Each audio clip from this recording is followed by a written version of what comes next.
You're listening to Finding Your Genius Zone with Dirk Nevelle. With the help of successful individuals across industries, Dirk breaks down the unknown parts of every vocation while highlighting the importance of finding a career where you can leverage your natural skills, passions, and interests. Now here's your host, Dirk Nevelle. Everybody, this is Dirk Nevelle. Welcome to my podcast. On with me today is Terry Sidford. Terry, welcome. Thank you. So Terry is coming to us from, I was going to say Salt Lake. It's Park City, Utah. And I don't know Terry. I haven't known Terry that long. Terry was introduced to me from a mutual friend. And one of the things that really attracted me to you was you helped me kind of on this thing you call passion test. And I'm really into that. Obviously, this podcast is a lot about leveraging your passions, but Terry is much more than that. She's a speaker. She spoke on TEDx. She's an author. She's a life coach. She's done a lot of things. She's super successful. And so, Terry, why don't I throw it back at you and let you kind of just, in your own words, explain to the audience, what do you do? Who are you? How do you identify yourself as? Thank you, Dirk. I'm so happy to be here. And I am really living my ideal life. Later on in my life, I have found what really makes me happy and my ideal skills. And a lot of people are out there probably listening saying, well, how do I find that? I want to find that. And I help people become their best selves by being a coach. I speak about my life story, and I talk about how all my obstacles turned into opportunities for me and how those obstacles help me live the life I really want to live and find myself. And then I also became an author, which if someone had asked me years ago if I was going to be an author, I'd say that would be the last thing on the list. So what I think I want the audience to understand here is that never say never. And you'll never know what you are capable of achieving unless you try. So I'm really living a life that I couldn't even imagine living 20 years ago. Yeah. I mean, if you were to categorize like, what's 1, 2, 3, or are they all kind of just blended together, like in terms of careers? Like when you wake up and think about yourself, do you think of yourself as all of it? Or do you think of yourself as a coach, as a speaker, an author? I think of myself now as all of it, which is interesting because in every one of those things I do, I am making a difference or impacting people. And I hear back from people a lot, whether it's my speaking, my podcast, my books, and coaching. I'd say coaching is kind of near and dear to my heart because I can see the results right away. But yeah. I would say all of them, really. So courage is a word that I see a lot when in like your description on LinkedIn, your bio. Can you kind of in your own words articulate like the angle with courage and how you leverage that in what you do? I would love to. Courage is not a word that I thought about 15 years ago. I didn't really ever talk about courage. And I was a coach for 20 years. I saw women do amazing things. Mostly women came to me for coaching, some men, but I saw them do amazing things. And I was talking to my friend and I said, these women do amazing things, but they don't see it in themselves. And then she suggested, Terry, you should do a survey on courage from 100 women. I'm like, courage? No, how do I get 100 surveys? And then you should write a book about it. No, I can't write a book. No. She goes, Terry, I'll help you. So we started with our first survey. We just one after the other, and it took about a year to get 100 surveys. And then she helped me write my first book, which was 100 Hearts. And it was stories about women. Okay, and here's the follow-up. So I'm out there after the book was published. I'm out there, signing books at, Barnes and Noble, and a lady in the audience says, Terry, tell me about how you've been courageous in your own life. I was speechless. I had no idea what to say because I didn't see myself as courageous. And that started me on the journey to looking at myself and my past life. And I started to see myself as courageous for the very first time in my entire life. And that led me to doing a TEDx talk on the subject of courage. And then I just started coaching on courage. I have a podcast on courage, and I wrote a second book that includes courage. And the more that you see yourself as courageous, the more courageous you become, is really how I would describe courage. And it's going beyond, it's facing any fear and moving through it. On the other side, you will achieve things you never imagined possible. That's what's on the other side of fear.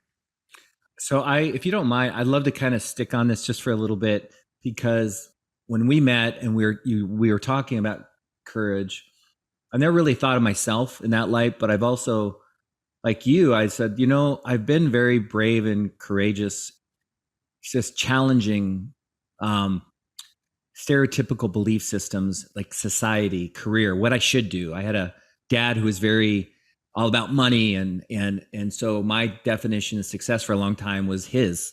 And then, but I've always challenged the system, right? And so when you think and talk about being courageous and courage or whatever, can you just, like, we know what that word means, but can you, is the goal to go for it? Like, is that what you're really trying to help people propel them to do? Or is it get beyond their fear to live better lives or have better careers? Like, what's the end goal here? Courage, the definition of courage is a huge variety of things. But what I learned is courage is doing hard things or difficult things and facing difficult things. And it can be challenging the status quo, like you, and not living the life that someone told you you're supposed to because you didn't feel like that was right for you. That's courageous. Stepping into your full potential, that takes guts, because society doesn't really support that a lot of the time. And that's a hard truth. Getting over your obstacles or your failures and not letting it hold you back for the rest of your life, that takes courage. To go somewhere you've never been before and it's really, really uncomfortable, that is courage. So it's facing difficult or challenging or uncomfortable things and getting on the other side of it. I actually look forward to that feeling now in my life, because I know that's where I will grow and learn and go into a place I've never been before. And so, you start to look at courage as this kind of exciting thing in your life. Yeah. Does that answer the question? Yeah, no, it totally, you kind of like leaning in, like, I totally get it. Like, it wasn't safe for me to fail as a kid. My dad was all about performance and sports, and I realized, like, when I got out of school, I avoided certain situations because I was fearful that it would put me in a not a safe place mentally. Like, I was like, I don't like this. I'm not doing well. I don't look good. I don't whatever. And so I think I'm following you. And I guess one of the things I want to tie it into is a young adult that's maybe watching now, that's in college or high school, or maybe they're in their 30s and they're thinking about a career change. How do you become courageous in trying to choose a career? Like, there's so many voices, parents, social media. And by the way, I don't mean to ramble. I try not to talk a lot on my podcast and let you talk, but like you've had all this experience in life that's kind of put you in this position, right? And so what I'm trying to do is expedite that wisdom, because sometimes you just got to go out and date to figure out who you like, or you got to have some jobs to figure out what you want to do. But I'm trying to kind of get younger people to think differently about their career. And sometimes you kind of just have to live life to figure it out. But how would you translate courage to somebody that's trying to figure out what they want to do? That's a great question. I would translate courage into being really true to yourself and to find out, what does that mean for you? And it's okay to make mistakes, because sometimes on that road to trying to figure out what's true for you, you make mistakes, you learn more about who you really truly are. And find out, what your strengths are. What makes you, what gifts do you think you might have that other people don't have? what activities bring you a lot of joy and happiness. And just it's an inside job kind of at this state in this time in your life. And you have to kind of be careful of listening to the noise. There's a lot of noise out there, whether it's, the people that your age doing different things, and they appear to be so successful doing what they're doing, but it might not be your path, or your family, society, all of these things. It's okay to be you. So, and that's what truly will bring you fulfillment and happiness down the road. And it takes a lot of courage to say, thank you, but this is my path. And this is what I want to do. And even if you take a path that you think you want to go and it wasn't the right thing, you're going to learn something from that. And it's going to make where the direction you do go even more powerful. Yeah, I love it. Like, so let's just say I know your boys are a little older, but you've got a son or a daughter that's coming out of college and they're like really struggling, right? Like when we talk, these are things that we probably have, we can talk this way, I think, because we have life experience and we kind of understand like, okay, I know what it feels like to be trapped or stuck or whatever. But when you're 25, you're thinking about paying off debt. You're thinking about getting a new car. You're thinking about moving out. Maybe you're thinking about getting married. But like, I want to crash underneath all that stuff. So what would be your advice to somebody that's like, okay, so how do I figure that out? Do I just journal? Do I get a career coach? I mean, it seems simple to you and I, but like, how does somebody younger really kind of put that into action? I think you hit two things. I mean, the journaling is a really great idea, and just kind of understand what you're feeling, what you think you're good at, what makes you happy, what obstacles do you see in your way from you obtaining that, and then a career coach is definitely, or a business coach would really help you, because they help you in life and in business. And also take the pressure off. I see a lot of young people putting so much pressure on themselves. And just, do the work with yourself, a career coach or a business coach, and then take one step at a time. And just start taking one step at a time. There's many pieces to your life that will make you happy. And it's not just one piece. So it's really important to understand, like, what if you have a full-time job, you're making money, and it might not be the thing that you love right now, but it's a stepping stone to get you there. So that will fulfill you, and you'll feel good about yourself because you are making money, putting money away, or you're paying off your bills, whatever it is. So it's take the pressure off. You have time. A lot of people your age in this younger generation feel like I have to figure this out right now. And many people have second careers. I've had 3 or 4 different careers, and each one has led me to the next step or the next career that led me to where I am today. Yeah. So I'm curious, if we take a piece of pie and carve it out, like with all you have different, you're an author, you're a speaker, you're a podcaster, you're a realtor, I still believe. Like what percentage of time is allocated towards each of those? Right now, it's just, I'm not doing as much of being a realtor. My husband's doing more of that. Okay. But I still have, I still do it once in a while. And it's something that we do for our family. I think that it helps everyone. So it feels good. And then I put most of my time in coaching and speaking and podcasting.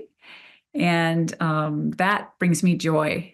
And, that's what it's really about. And a lot of people right now, let's say, I want everyone to know, I didn't always have this job that brought me so much joy and fulfillment.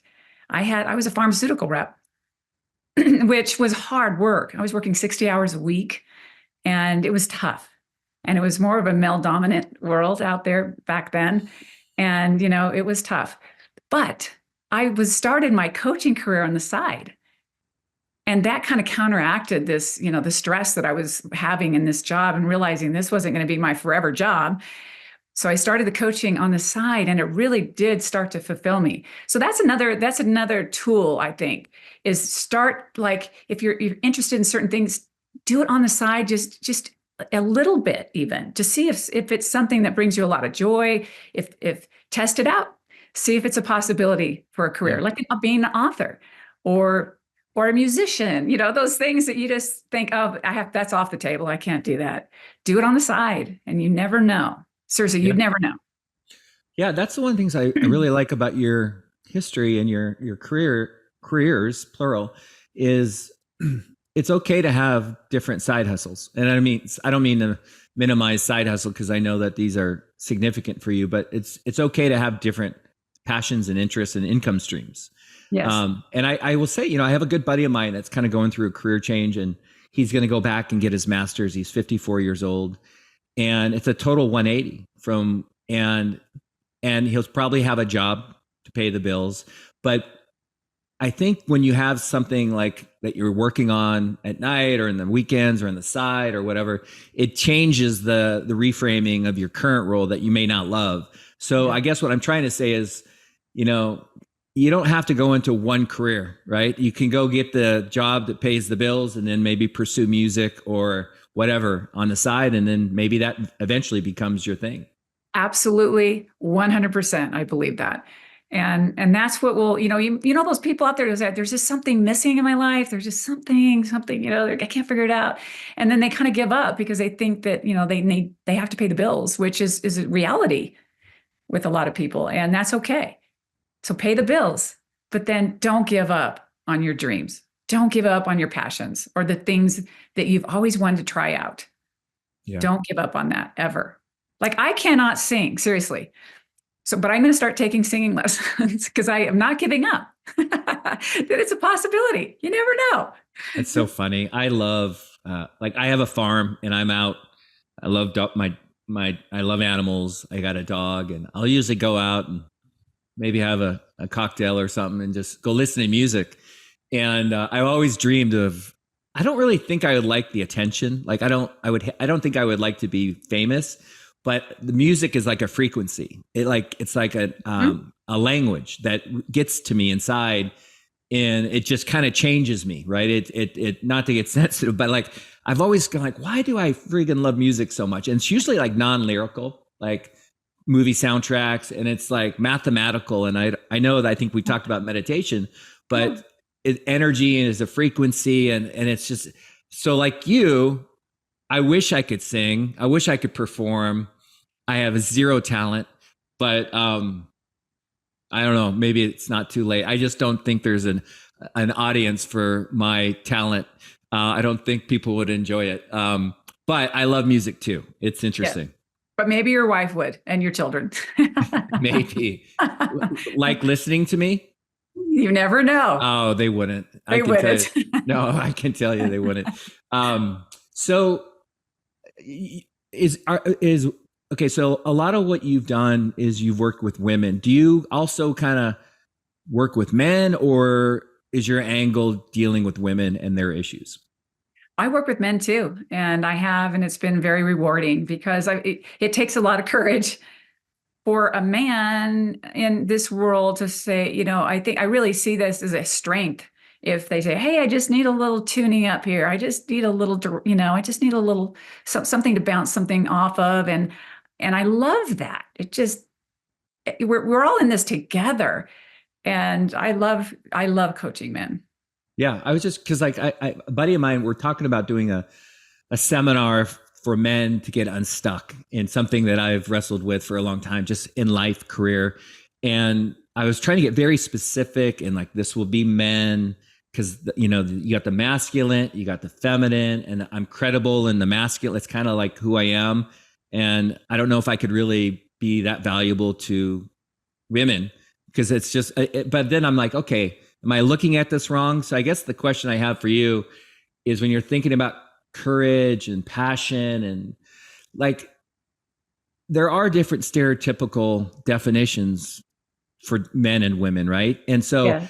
Do you feel like those should be blown up, or do you think people should kind of, I don't know how to ask this, but stick on the road that, I don't know. Sometimes like being feminine as a man doesn't feel safe, because you're supposed to be the breadwinner and you're supposed to make a lot of money. And And then when you're pursuing, like I did coaching for a while, and I felt, this isn't really, it feels good, but I don't know if it's the right way, for me to go, the right road for me to go down. So there was a little bit of, I was conflicted. I don't know. think so. The question is, the answer to your question would be stay in your lane, whatever lane that is. And that is okay. There's not I think the longer I live, I realize that there's not a script that fits everyone. But men in general want to be brave. They want to be strong. They're fixers, right? And there's characteristics there that and there's characteristics in women too, in general. But there's some that do not fit in those characteristics, and that's their lane. And so courage is going to be different to them. The path that they're going to follow is different. Coaching is different for them, what they need. And so there's not one size fits all, but stay in the lane that you're in, and that's okay, whatever that is. But if you feel like, hey, I want to be a little bit more sensitive, I want to feel things a little bit more. I want to communicate better. Things like that. There's all kinds of things that we can all use as human beings. And whatever it is you want to improve on, that's where coaching is going to help you. Yeah. No, I love it because it's about being courageous to go down that lane. And I think so many of us don't go down that lane because we're fearful of, doesn't seem right. Society doesn't see that. I shouldn't be doing that, or I'm not good enough.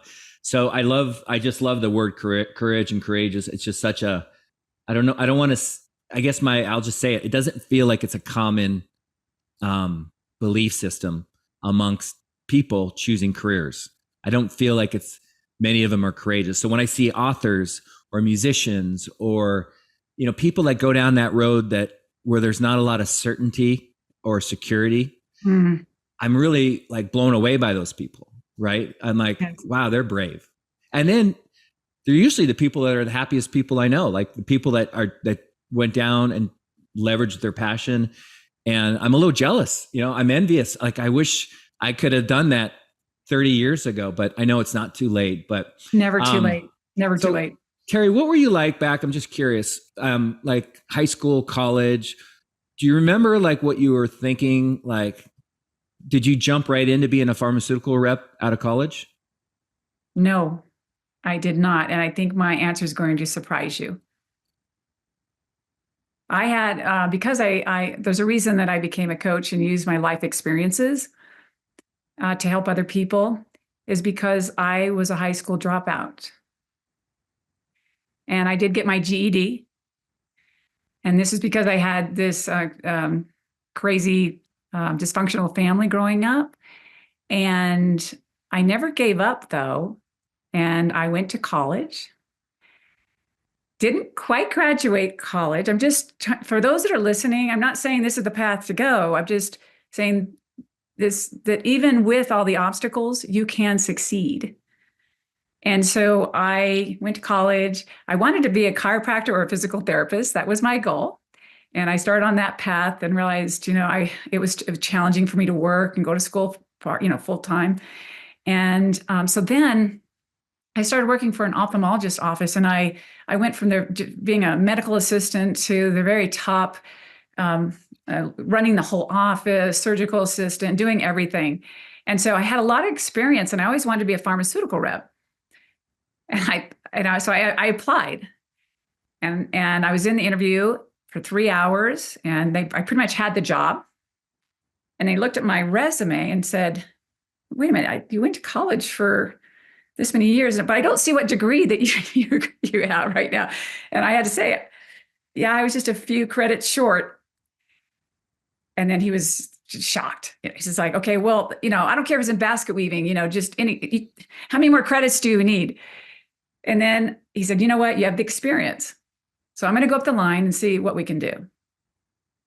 And I was the first woman and person in this big pharmaceutical company, huge pharmaceutical company, to get the job without a college degree, because I was just short a few credits. So that's my story, that I pursued my goal regardless. I wish I would have gone back to get that few credits left, but it didn't keep me from following my path and my dreams. But it does help. Yeah. It It does it help is to get it, there. it is interesting. I've had this conversation with my daughter who's in college, and she doesn't see the point. And then she's really wise, and we have good conversations about. And unfortunately, I feel like it's kind of like a differentiator. Like you kind of have to. There is a extent of playing the game, because Yes. if you kind of, and I've always never played the game very well, but I get it. But I think your story is interesting because I think there's people that could be watching that are really struggling, like they hate school or they don't feel smart for whatever reason. Maybe they have ADHD and they can't sit through 7 classes. I don't know. But what would you say to somebody? I guess you'd probably say don't give up. But like, what would be the tactical advice on somebody that might not have a support group? Maybe their parents aren't very loving or warm. They can't talk to them, or brothers and sisters. They're alone and they're like, I'm miserable and I don't want to go to school. I don't know what to do. I just dropped out, like you did in high school or whatever. I won't get into asking you why, but like, this is not a unique story. There's probably a lot of people that have done this or are doing it. What do you say to them that kind of, they have their hands in the air and they don't know what the hell to do? To find someone you can talk to, and also realize that you're in a good place right now, because a lot more people are taking different paths, and there are a lot of reasons or help. I do. I mean, if there's ever a regret I possibly would have had, is to like, I should have finished that college degree, but it didn't stop me. I still feel great about myself and all of that, just because of circumstances. And I did struggle in school as well. I did struggle. So I wish I would have known, oh, there's people out there that can help you. If you want to get that college degree, there's people, there's tutors, there's people that can help you get there. You might be slower, it might take longer, but never, ever give up. And there's a lot more people out there that have had alternative careers that didn't require a a college degree. Also, there's many of them out there. So just know that that is also possible. So you maybe go to a career counselor, and or just a regular counselor, or someone that can help you, and know that you're not alone. There's many, many, many people out there that are in your shoes, and maybe it's because you have a hard time studying and it's just painful for you. But you can get through it. You can find help. And if that still doesn't work, then there are other opportunities out there for you. Yeah. So is there something else that you're going to pursue in the future? Like, you've done a lot of things, you're doing a lot of things. Like, are you enough? Is this it? Like, and there's nothing wrong with it. Enough? Oh, that's really good. I mean, is there something else on the horizon that you still want to do? Or is it singing? Singing. I want to be proficient in Spanish. I know some Spanish, but I want to, speak it fluently, and also sing. I want to record a song and be proud of it, and send it to my family. And it's funny. It's kind of a goal I've had. Like, my parents are still alive. This is kind of strange, maybe not. That I wanted to sing, during their celebration of life. I want to have that. Isn't it strange? I don't know why, but I thought, like you said, that it's almost a soulful, Frequency. spiritual thing. Yeah. Music. Yeah, it is. It's powerful. I don't think you said singing at your parent. I think I'll be crying. My dad passed away, but I'm very close to my mom. I'm like, I don't think I could sing, let alone talk, give a speech. So if you can sing, that I'm impressed. We have a mutual friend who can probably help you with that. I know we do. And guess who has never heard her sing? Yeah. Yeah. We went to high school together, and I remember, I think she was in choir or whatever, but she's very passionate about music and she has a lot of skill. You know what? Thank you for that. I might just reach out to her. See, I think what you're saying right now is a great message for everyone listening. Everyone wants to help another. Most people want to help you, and you just have to ask. Say, I don't know where to go. I don't know what direction to go, and I want to accomplish this. I want this kind of career, and a lot of times it's just, why don't you call people that are already in that career or someone that's already sings well, and say, where do I start? Yeah, I was thinking, like, is it Brene? Is that the woman that's really popular on the TED Talk? Yes. So Brene Brown. I always associate vulnerability with her speech. Yes. And now I was thinking about you, and you're courageous. So your thing is courage and her thing is vulnerability. But I think being vulnerable is not safe for a lot of young adults because they think they have to.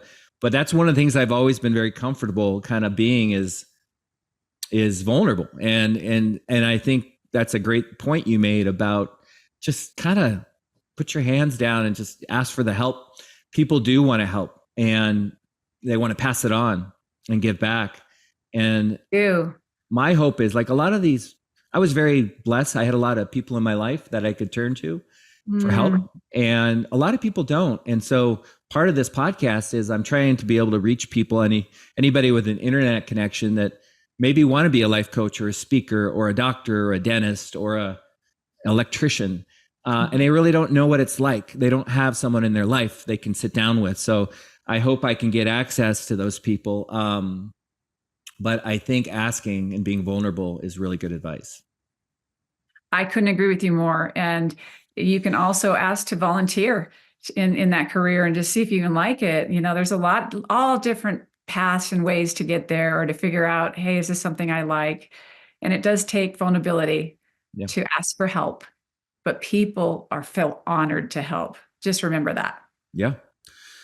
So I was thinking about this question. It's not like you've been a one-trick pony. Like, you're a doctor, and this is what you've done. A lot of different things.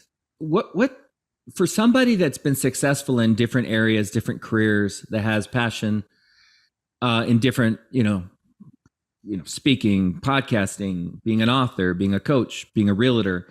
What didn't you see coming? And I won't ask you your age, but like at your age, sitting right now, looking back. Like, is there a surprise, or is there something like, whoa, I did not expect to feel this way? Is there anything that stands out?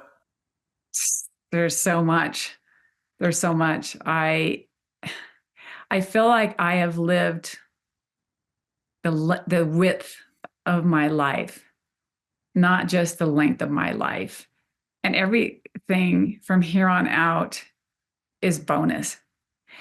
Because I was brave, I was vulnerable, and I went for things that scared me. I was so scared. I thought, because I was also scared of failure, because I also looked at my past as maybe possibly some failures in the past.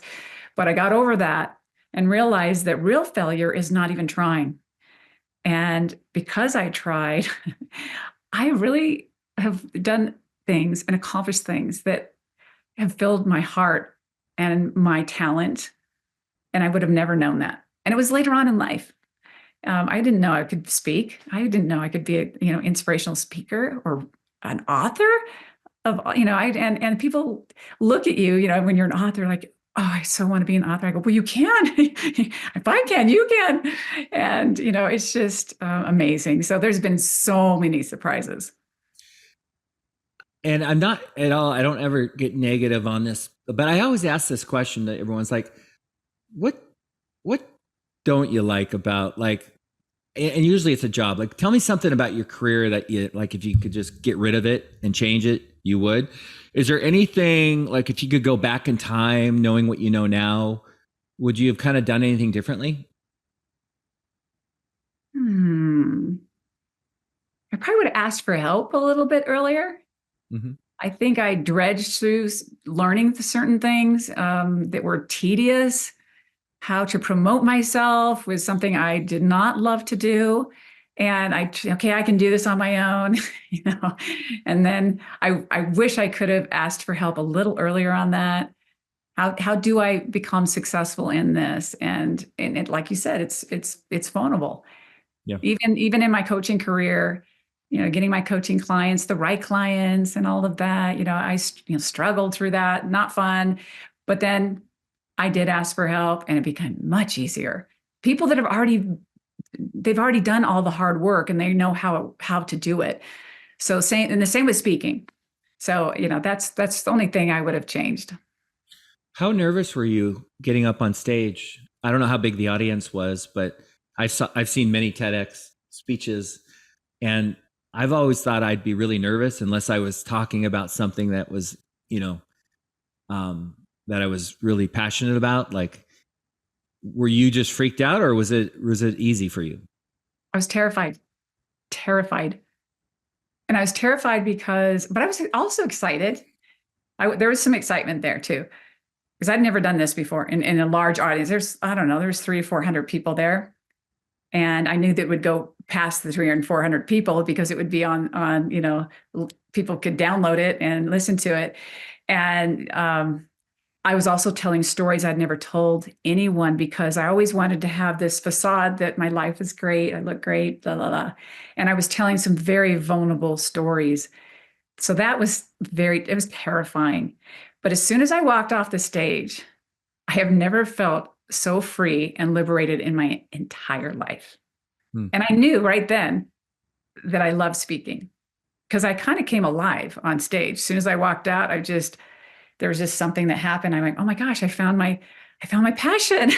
This is a skill I have. And people say I would throw up if I were you. And I'm like, no, I kind of liked it. Yeah, I love that. There's something you just said that I like when you're actually doing something like, let's just say you have these 3 or 4 or 5 or 6 things that are just who you are. They're core to kind of your soul, your whatever, and you are doing them. For me, it was like, working with kids and coaching and playing sports. And I'm kind of a smart ass. So I like, I used to do prank phone calls a lot. And, it's like, but like when I'm doing what's natural, it's just such a good feeling. Like I don't even look at the clock. I'm not even thinking about money. I'm not comparing myself, robbing myself. Like I'm just in a flow. And I think that's the thing that might be hard for a young adult is like, they're listening like, what are you talking about? But when it's really easy is when you're doing what is natural, it's kind of like right in front of your face. Life is different. I mean, I shouldn't speak for life for me is different. So like, and I find myself like doing these things and I'm like, this is what I want in my career. Like and it's not like I'm the smartest, the richest, the funniest. I'm just doing what's natural. And I think when you were talking about speaking, maybe you experienced a little bit of that where you're just like, this is it. This is who I am. And it feels really good. I think you described it perfectly. It's almost like time stops and you're in present time and it's effortless. It just flows and, you're just in the moment and it's not like, you're efforting because you're just so enjoying it. And it's just a part of who you are that comes out naturally. Mm-hmm. And it's like a tuning fork, I don't know, in music, again, here we go, music. The tuning fork that, you're in that sweet spot and when you're there. Yeah. So a lot of these characteristics, we probably could go back into our childhood and kids just don't even think about doing things. They just do it. And you see probably some of these characteristics that you're looking for into your adult life probably had when you were little. Mm-hmm. Yeah. And I would get up and perform. I would create things and perform. I don't think I sang, but and that was a natural thing for me. But so now I look back, oh yeah, that was something I just did. I used to perform for my parents after dinner. I'd put on the music and we had a hardwood and I would run and slide into the room and I would sing and dance. And I was trying to remember, like, I love Neil Diamond. I got hooked on him, but like Grease, I remember singing the Grease and the Bee Gees and, but yeah, I can't imagine performing at 53.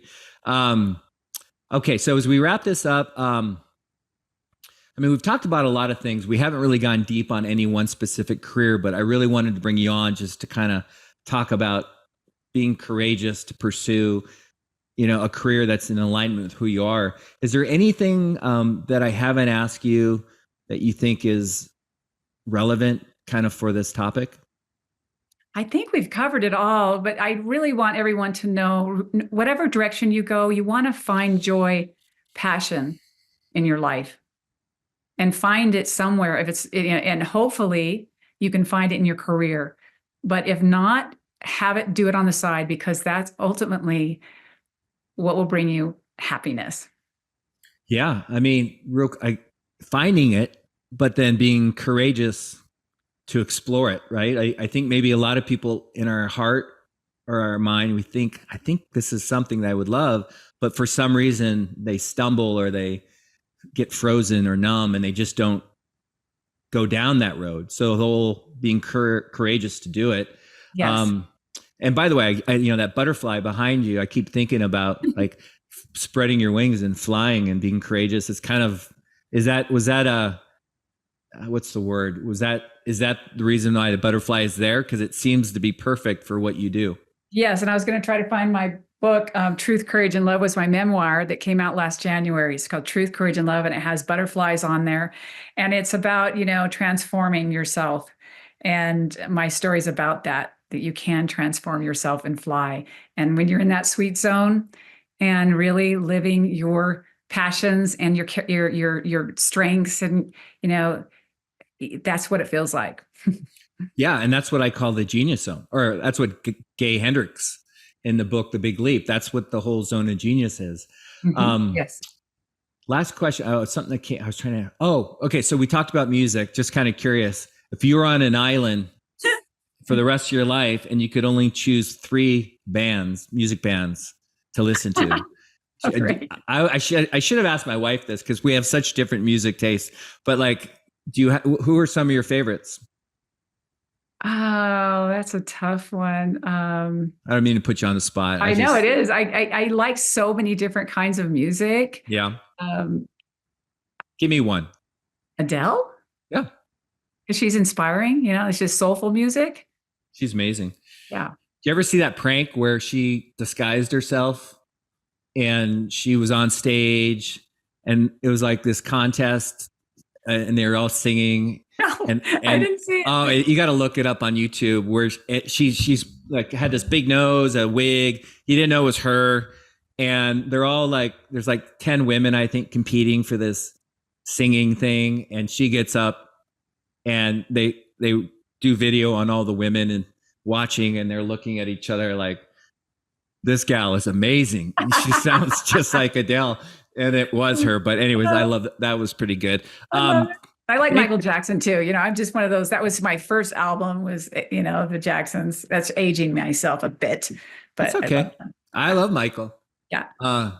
My parents, my mom and stepdad were at the Rose Bowl, and they were this is a funny story. They were in a hotel and it was really loud. And my mom opened a door and looked out, and it was Michael Jackson and a bunch of kids playing in the hall. No. And then, and she shut the door. And then I came there like 5 minutes later, but she hears a knock on her door, and it's Michael, and he's all by himself. And he's like, I won't try to do his voice, but he apologized for being loud. And then like 5 minutes later, I get there and I was like, oh, I'm so mad because I would have loved to meet him. He was a genius. Oh, wow. That was close. You were so close to meeting him. Wow. I would have just, I thought it was amazing. Amazing. Yeah. Well, Terry, there's so many, but those are 2. Yeah. Well, the thing is, you got to really think about variety. Like, I love Pink Floyd, Led Zeppelin, Neil Diamond, Bob Marley. You want a variety, right? You don't want all rock or all country or whatever. Yes, absolutely. Anyway. Yeah, I like the Rolling Stones. I love them. There's Sting. There's a lot of good ones. Yeah. And we're talking about music. Like, to me, like those people were so courageous because it's so hard to make it in that world, right? Yes. And they just went for it. And then they kind of like live these amazing lives and they're secure financially. But like, I always look up to people that went for it and took a chance. Yes. And there's a lot of stories where, their parents were like, no, you need a backup. Yes, you got to have a backup. And they're like, no, I really want to do this. Totally. So there's a lot of documentaries out there where, they knew they're going to make it successful. And they did. Yeah, they did. Takes courage. Thanks for coming on. You were great. I think you've got a call or a coaching thing coming up. If somebody wants to reach out to you, just your website, is it terrysidford.com? Yes. Okay. You can find me there. I'd love to talk to you and never give up. If anything, I will have a consultation with you. If you're not sure what to do, what direction to go, I'd love to help you. And your books are on that site so that if they wanted to purchase or if they're interested in coaching or having you speak at an event, all of the above? All of the above. And Cool. my books, 100 Hearts Spelled Out and Truth, Courage, Love. They're all on my website. Awesome. You were great. Thanks so much. Thank you, Dirk. It was an honor. All right. Take care. Bye.